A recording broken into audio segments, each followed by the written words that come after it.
Yo, what's up mga kakugi? Magandang hapon sa inyo lahat. So, kauwi ko galing ng trabaho. Dito ako sa harap. So, ito yung guys, yung nasira nung bagyo.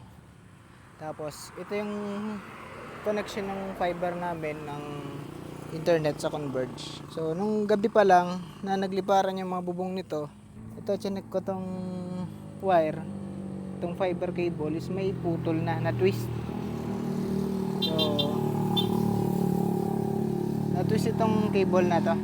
Mapapansin nyo, hindi lang masyadong halata, lumabas na yung fiber niyan, yung blue na fiber, yung pinaka coating na blue. Tapos ito, nahugot kasi ito dun sa may sa may bubong. Ayan, chinek ko, nakasabit pa kasi ito dito sa talisay kanina. Yung pagkaka-check ko is yun lang naman yung damage. So sana walang kabilang putol dun papunta sa may paradahan, sa may plaza. So okay pa naman.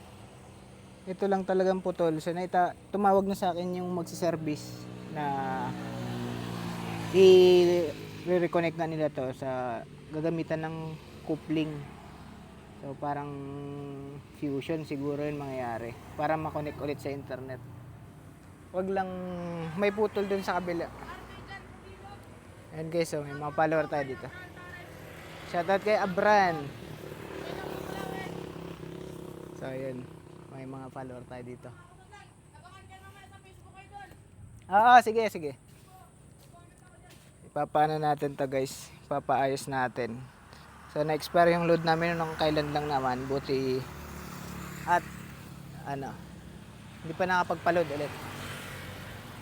So yun guys, yung naging problema ng connection namin ngayon sa internet. Kaya wala kaming internet ngayon dito. So data lang muna. So, grabe yung pinsala ng bagyong Uwan.